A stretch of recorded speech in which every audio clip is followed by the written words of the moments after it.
You guys have been great to me in a very short amount of time, but this is home. I'm able to share it with my boys, Tyler and Cameron. They'll be able to remember this forever. And this is great. Thank you.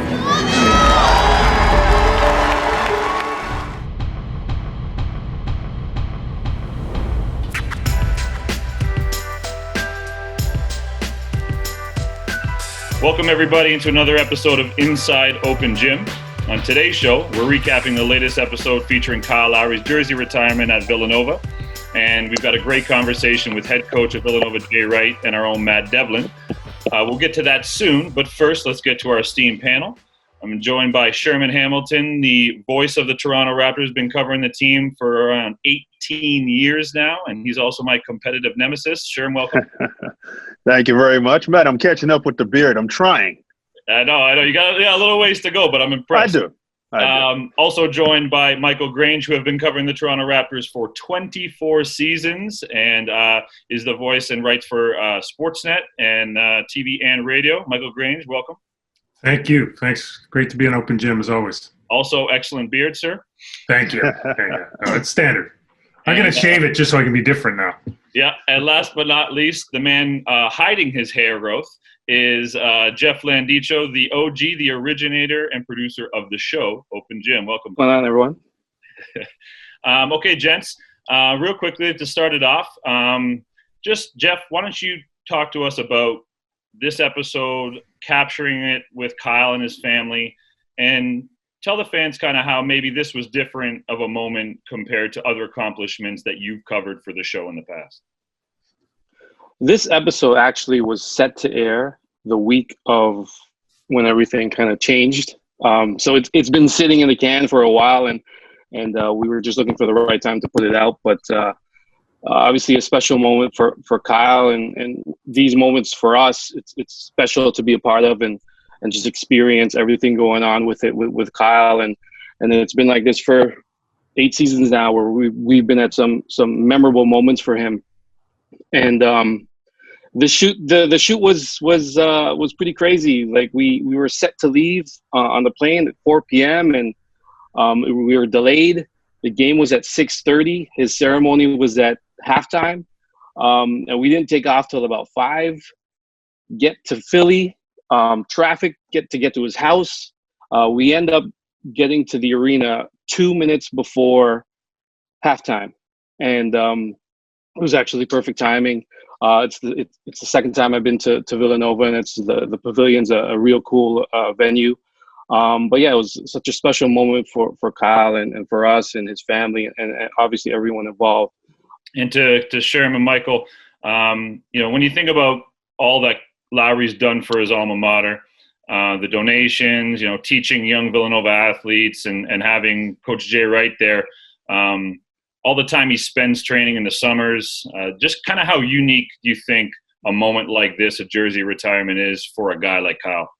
Well, guys, I think obviously, we saw the episode. We saw what Jay Wright said about him. Like all the conversations about Kyle and what he's contributed to the university beyond the financial aspect has just shown how valuable he's been in kind of that outside way of influencing players in that program. And you think about your alma mater. And for a young guy like Kyle going to a university like that, there was a lot of things that he had to experience to grow up during that time and understand that this was a time in his life where he had to make some decisions about being more serious about Kyle Lowry as opposed to being that kid coming to Villanova. And he learned a lot about himself during that time. So the fact that he's giving back the way he is and the fact that he's committed to that, this is not one of those, hey, I'm going to do it for a little while and then I'm done with it just to get my name on some walls at the school. This is I'm committed to giving back to this university because it's done so much to me and for me, And I think that guys like that, Kyle isn't unusual that way. I think a lot of guys give back to the universities that they went to, but I do think the fact that his presence physically, and Jay Wright said it, in those mornings, Kyle is there getting the workouts in And his guys are coming in and seeing Kyle already lathered up an hour into a workout at 7 o'clock. So these are the things that, to me, go beyond the contributions that we all talk about. It's those moments where players get to sit with Kyle and get to work out with Kyle and see the example that he sets in the middle of summer when he could be doing a lot of other things. Those are the things that, to me, create the most value for a program like Villanova. I mean, I think from Jay Wright's point of view, you know, what a valuable example to have having come through your program. Because, listen, you know, everyone wants a superstar. Everyone wants, you know, to be able to point to some guy who's, you know, Michael Jordan won 6 titles after leaving North Carolina, and you know, you can kind of go down the list of greats. But Kyle Lowry is a lot more relatable story to most players that might get recruited to a place like Villanova than others. And so if you're Jay Wright, you can really say, like, look, these are the hurdles this guy had to overcome. These are the obstacles he was dealing with personally and professionally, in terms of injury, in terms of having to, you know, kind of come around and be more mature as a person, as Kyle would as often let us know. And, you know, these are the steps. But if you follow these steps, this is where it can lead. And I think that's a really valuable touchstone to have in any program, in any company, profession, whatever. Just somebody who's kind of had to walk a bit of a rocky way, and the path hasn't been a straight line, because that's a much more common story than, you know, a guy shows up one and done, and you know, first round pick and starts in the NBA as a rookie. Like those things don't happen very often, and they're not really helpful for most people, because how can you relate to that? But I think Kyle's story is really valuable for that reason, and you know, let alone all the things he's done for the program and the school since he's left. Let's hear from head coach of Villanova, Jay Wright himself, chatting with Matt Devlin in a great one-on-one interview. Head coach of Villanova University, the great Jay Wright, joins us. Thank you so much for taking the time, Coach. Good to be with you, Matt. Let's go back.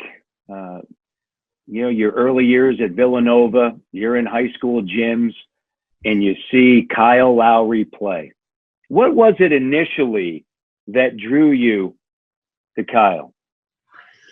It's a crazy story, Matt. I saw Kyle when I was actually recruiting some other players. He was in 9th grade. He's playing for a public high school in Philadelphia, Northeast High School. And, you know, I was watching other guys, and then he just caught your eye. And I'm just like, who's this little bowling ball dude? And I remember my assistant saying to me, like, yo, don't even, he's a hell of a player, but he's trouble, man. Don't even think about it.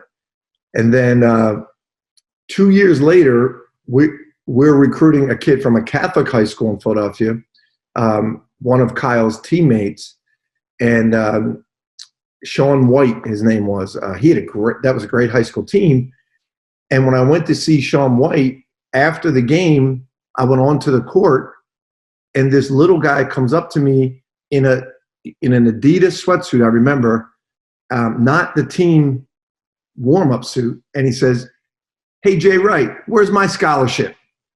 So that sounds like Kyle. Yeah. So, you know, I don't know who he is, you know, and we're recruiting the other guy, and he didn't play in the game. So I say to my assistant, I go, who was the kid that came up to me and said, "Where's my scholarship?" He goes, "That's the kid, Kyle Lowry. Remember you saw him a couple of years ago?" I'm like, I said, "Really?" I said, "Well, what's he doing?" He goes, they said he's at Cardinal Doherty. That's the Catholic high school where Sean White plays. I said, "Well, how come he didn't play?" He said, "He was suspended. He's sitting on the bench. He's suspended." I'm like, wait a minute. This guy is suspended. He's sitting out because he's suspended, and he's coming up and getting into my face and demanding a scholarship? Are you kidding me? And then the story grew, and you know, my assistant, our assistant coaches knew his high school coach. I knew his head high school coach, who initially at the Catholic high school, Mark Heimerdinger, who I played for. And he said to me, "Jay, forget it. This kid will never – he's a hell of a player. He's got the highest basketball IQ I've ever seen. but he will never fit into your system. He'll drive you crazy. And then we got to know him better, and the story just goes on and on. And I'm so proud of what he has become, because that was the reality in 9th and 10th grade. You think about Kyle, his development, and what does it mean to you that he calls Villanova his sanctuary, and that he says that you're one of the greatest coaches that he has ever been coached by? And you think about the level in which he's reached. What does that mean to you? We did a round table with all of our former players, and they were busting each other's chops. And one of the things Kyle had to say was like, whatever he says, Ryan Arcidiacono, Jalen Brunson, doesn't matter what he says, Randy Foye was his favorite player. The Kyle Lowry story is what Villanova University is all about. You know, it's all about giving people an opportunity, bringing them into a community, and making them understand it's Villanova is run by the Augustinian priests, and Augustinian values our community. And your best opportunity to grow and to learn and to live a life of love and charity is to be a part of a community. He exemplifies that. And when he says that, that Villanova is his sanctuary, it makes Villanovans across the world proud. Like Villanova people love him. And it's not about basketball. They love to see his competitiveness. They love to see what kind of father he is. And when you ask me about him saying about me being a coach, it chokes me up all the time, because the funny thing about him is everybody knows he's a tough guy, but he doesn't BS. Like that was what used to get him in trouble when he was younger. Sometimes it still gets him in trouble. Like, he tells it like it is, and he's not kissing up to anybody. So if he says that, he means it. And that means the world to me. And again, he had a lot of great qualities when he came in, and that was another one I loved. Like, he just told it like it was. Like, he wasn't going to kiss your butt because you were the coach, and he wasn't going to kiss anybody else's butt. I call him North Philly's finest, and I actually have relatives that lived in North Philly back in the day, and he's, as you well know, a fierce competitor. That's the one defining quality that he has, is that every single night, you could be up double digits, he takes a charge to change the game. People don't talk enough about that competitive drive that he has at the defensive end that leads to the great offensive player that he has become. And it all starts, I think, Jay, with that he's competitive in everything he does. So we just talked about this yesterday, about competitiveness. And I was saying that, I got to, at 57, I got to get mine in I think that's why we got along so well.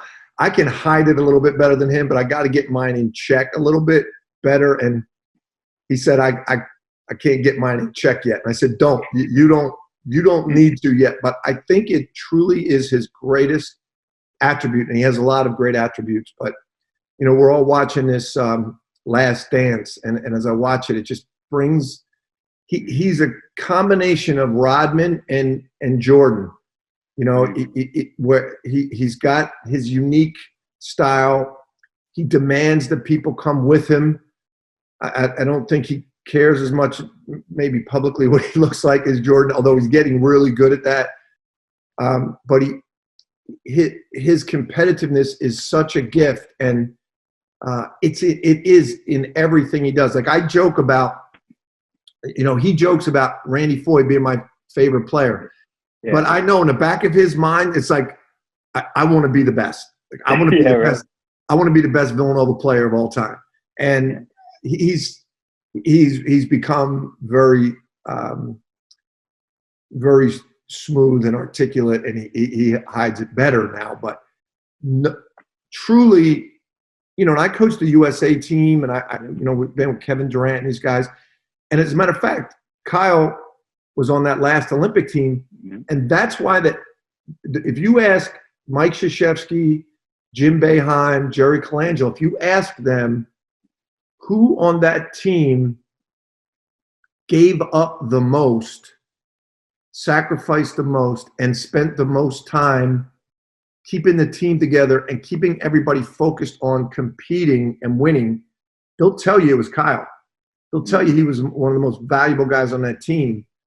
And it's truly a gift he has. It's on the level of Michael Jordan. Did you ever think while you're coaching him one day that number one would be raised into the Raptors? And it was. It says so much about, as we've talked about, the growth of who he is, but also his impact on Villanova, not only while he was there, but also since leaving Villanova. Every Villanova player, we have this criteria. You've got to be an All-American. You got to be an MVP of a Final Four, a national champion. You got to be a gold medal, Olympic gold medal winner. There's a lot of stuff, but you got to be a graduate. He's the only one that didn't graduate, and that was the only thing that was holding back. And it's because he left after his sophomore year, and he is working on it now. But all of us, the athletic director, the president, said he embodies so much what Villanova is all about, and he's so loyal. We're breaking the mold. We're taking out the standards, and if anybody complains about it, too bad, because he's so special to this university, and no one said a word about it. Everybody, if anything, anybody just said, what took so long. So it was a special night. I know it was for him, but for our Villanova community, he's so beloved and respected. And he lives it every day. I remember when you're in the Final Four and obviously the national title game, he was not going to miss that for anything, Coach. He was not going to miss it. You speak to the loyalty, and that morning he ends up in the Players Tribune talking about Villanova. What was the impact of all that, his presence being there, the Players Tribune article on your team as you guys were getting set to play for the national title? It's because of where he came from, but he's such an example to our players of just what we want them to be. We always tell them, we want you off the court to be a gentleman and to be able to function in the corporate boardroom. But on the court, we want you to be street. We want you to be a tough competitor. It's a different world within 94 by 50 feet. He is the perfect example. And I know him, and I knew when that was happening. He said, "If you guys go to the Final Four, I'm coming. I'm there." And I knew the Raptors were in a playoff run, and I know him. Like when he gets something in his mind, I was like, "Kyle, please don't." I said, "Please don't. You're in a playoff run. I know. We all know your loyalty." And I knew he probably wouldn't listen. He didn't. But I think where he had really grown, I know that he discussed it with Coach. I know he talked about the fact that, hey, we're coming down the stretch. I could use a day off. It works. Like, I don't think he would have done it if there was a huge game. It did work, and he was smart about that. But he was going to be there. And those little things, our players see it. Matt, one of the most amazing things he does, and you and I probably talked about this before, but in the summer, he literally comes into our gym at 5:30 in the morning. Now, our guys think, now this has been going on for so long that it's a part of our culture, but I should say our guys used to think that we're so tough and we work so hard that we come in the summer at 7 o'clock in the morning, work out. And now they don't think that, because he's in there at 5:30, and whatever we start at 7:01, 7:02, 6:58, because it's really when he is done, when he's finished his workout. Because it's the greatest thing in the world for me as a coach. They're watching an NBA All-Star. By the time they get there, it's the end of his workout. He's drenched in sweat, and those things he does all the time. The Raptors, as you know, just made this video about about this event, about him and his number being retired. So we sent it out to the team, and then we have a discussion on Zoom with the team about Kyle, and we use them as an example all the time. So I mean, it's incredible. He's still impacting us in a large way.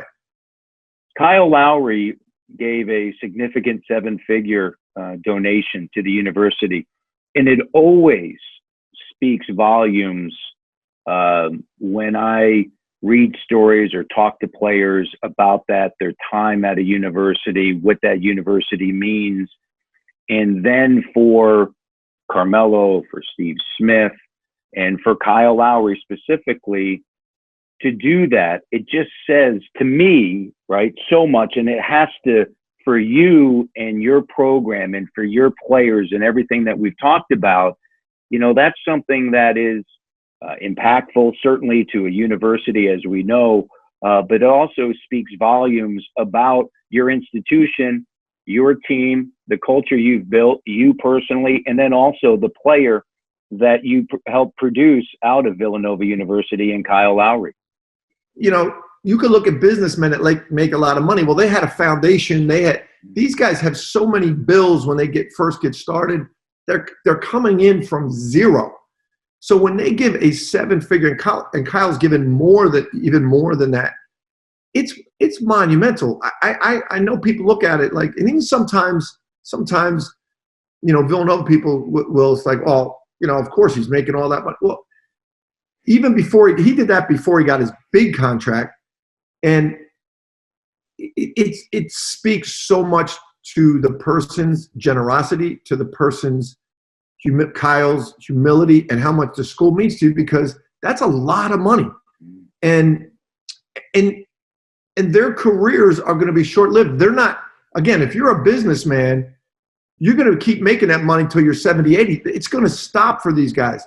So it was huge, and it's really cool. Like I say to you about Kyle, you got every part of the Villanova community. You got students, of course, love him because he's Kyle Lowry, and then you got the players do, and then the former players do because he's so respectful of all the former players. And then you've got, people that see him come back. That's enough. And then you got the high level board of trustee, high donor businessmen who say, yeah, he's great, but what's he really do for the school? And then he makes that contribution at every level of our university. Right. People say, this guy is amazing. This guy is legit. This guy is everything that Villanova is about. Well, thank you so much for your time. I wish you and your program all the best, your university. As Kyle said, you're one of the best, and you prove that year in and year out with the players and the people that you help along the way. So thank you so much. And I know at this time, when time is different, unprecedented times, we certainly wish everyone in Philadelphia the very best, and to be safe and to be healthy, Coach. Same thing for Toronto. Thanks, Matt. And let's all keep supporting our healthcare workers, man. So they're such great heroes at this time. It's pretty cool to see what they're doing, right? Yep. They certainly are. Thanks, Coach. Great talking to you, buddy. Yeah, great to talk to you.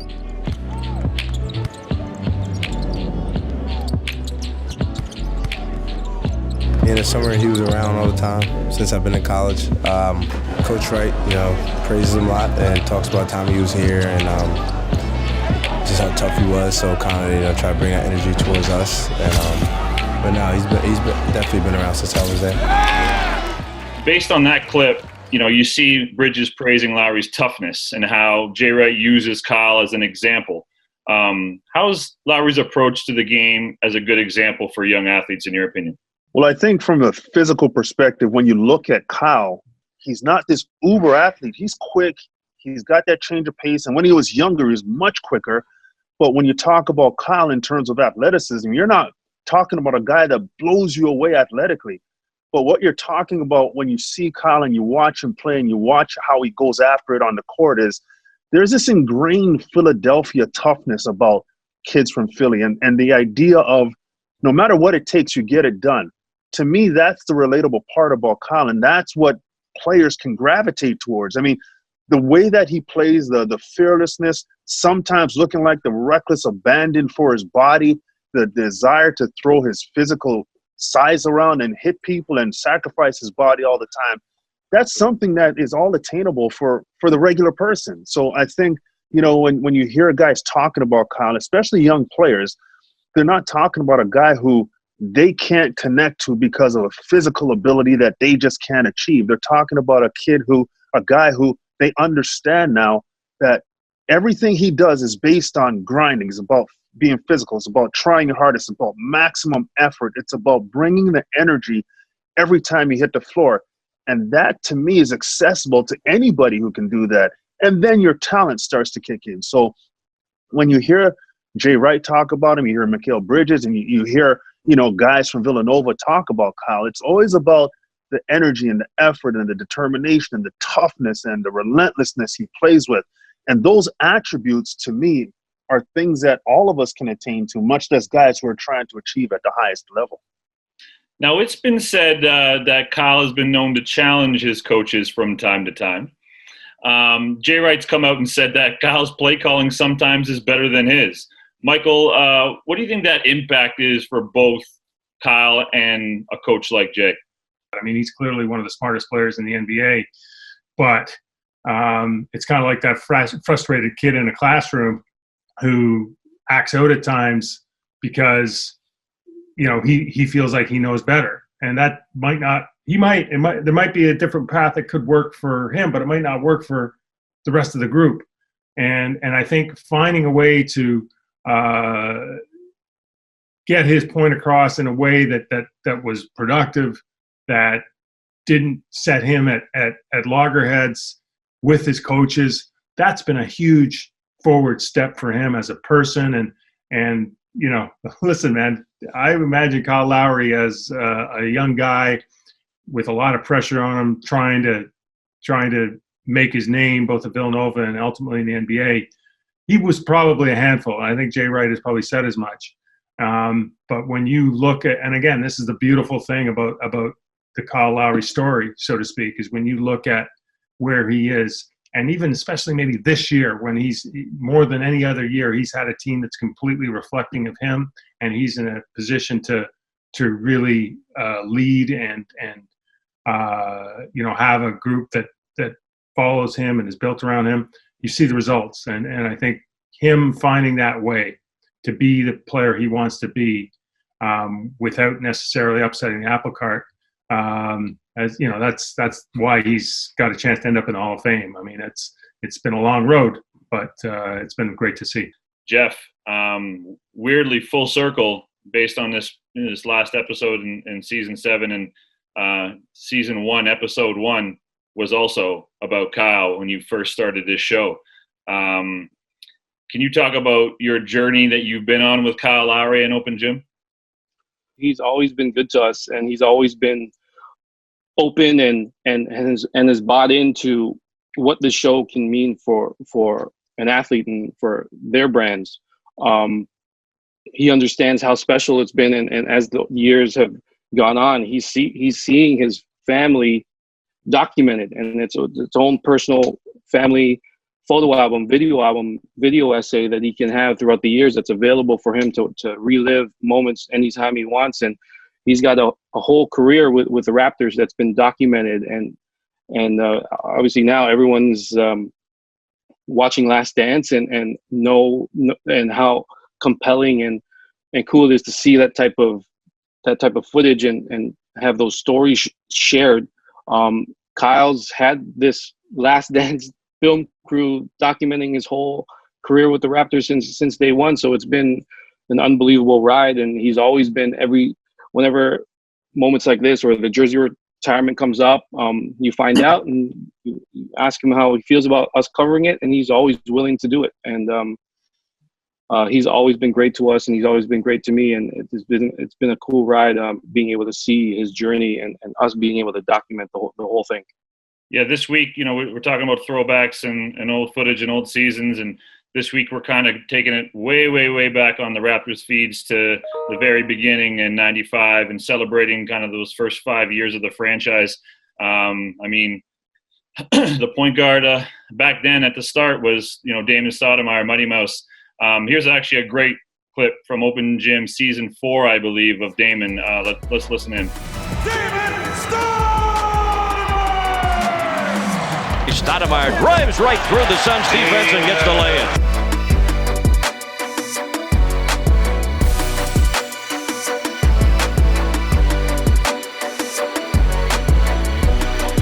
Back to Stoudamire for three. Good! Unbelievable! I felt like when I was in Canada, and this kind of sums it up for me, I felt like I was the people's champ because I was small, everybody could relate to me. I wasn't 6'10", I wasn't 7 feet. I was the people's champ.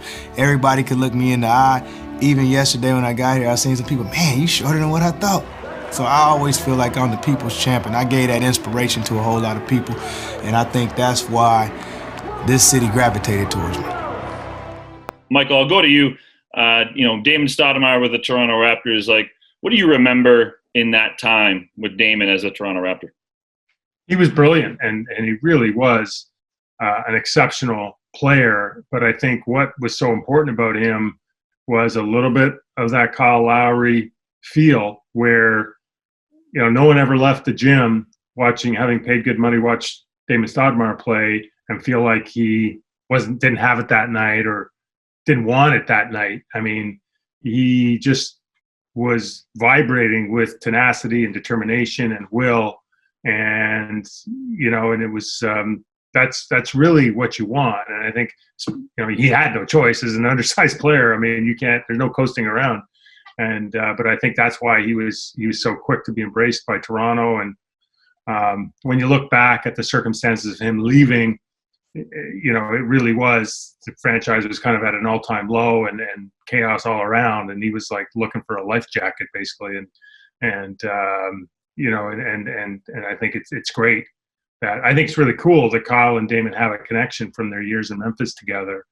And one thing about Kyle, real recognizes real. It's interesting when you talk to him, the various players that he mentored with or connected with, and he's got good taste, right? Like he really does. And I think it works in the reverse for whatever the perception may be of Kyle at certain points in his career. Within his teams, he had respect of important players and likewise. And I think that says a lot about him. Sherman, it kind of reminds you of Kyle where, and then him wearing his jersey on that championship parade, right? Mm-hmm. And almost an homage. What do you think the similarities are between Damon and a Kyle? And, why do you think Kyle rocked that jersey to, in tribute of Mighty Mouse?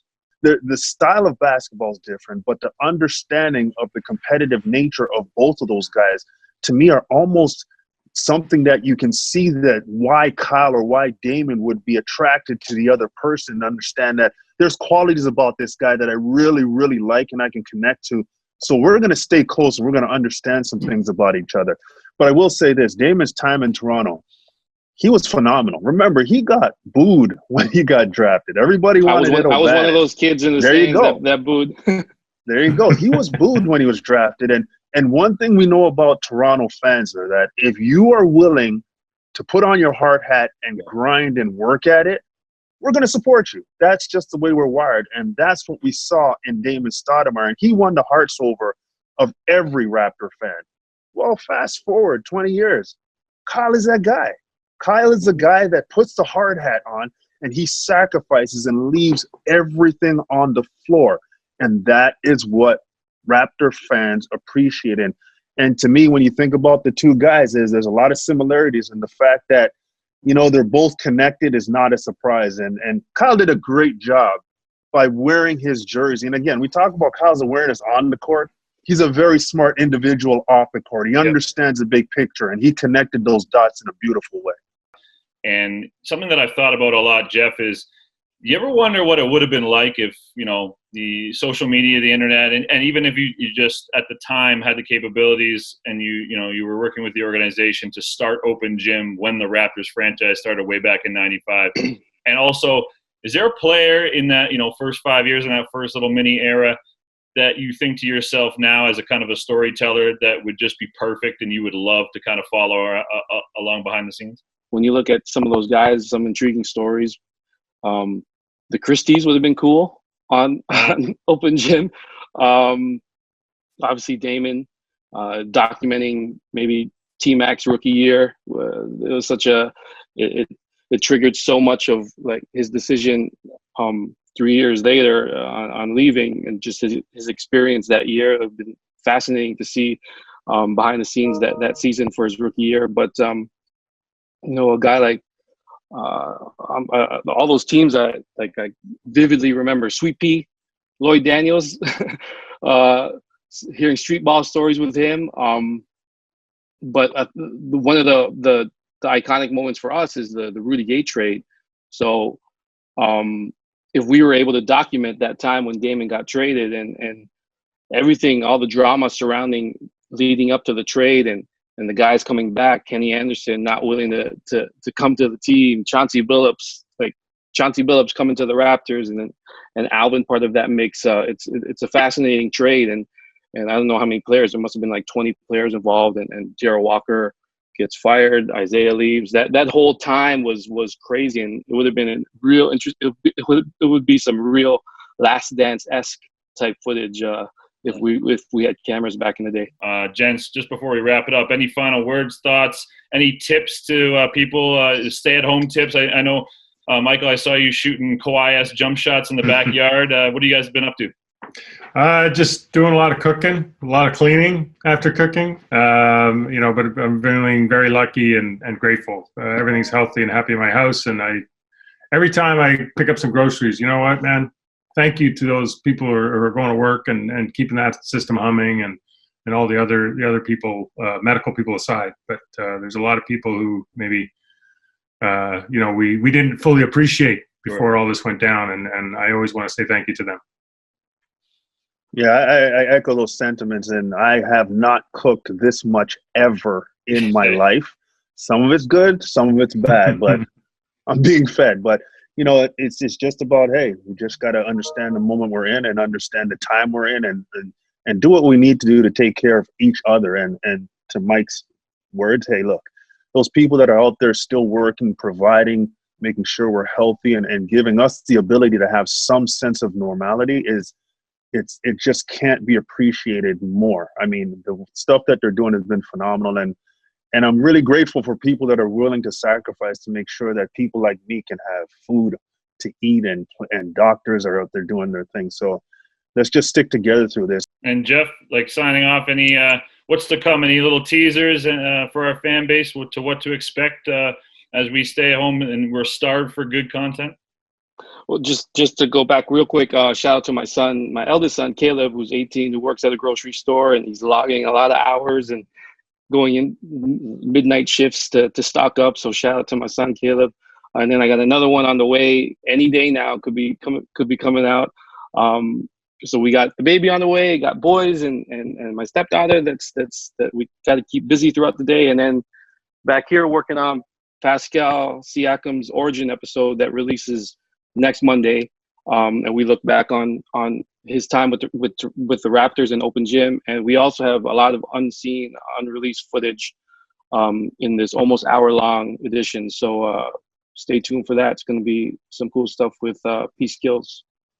Well, gents, that's a wrap for episode 2 of Inside Open Gym. I want to say a big thank you to our panel, Michael Grange, Sherman Hamilton, and Jeff Landicho. Guys, it was a great conversation. We really appreciate all your insight and great stories. Everyone at home, thank you for watching. Stay home, stay safe. And we'll kind of leave you with a little bit of a sneak peek and a preview of some of that never-before-seen footage from next week's episode featuring Pascal Siakam. Take a look. See you guys. I just think his story is remarkable. I mean, 2 years ago, he was averaging less than 10 points. I wouldn't have guessed this. I don't know that he would have guessed this, but he's an elite player in this league.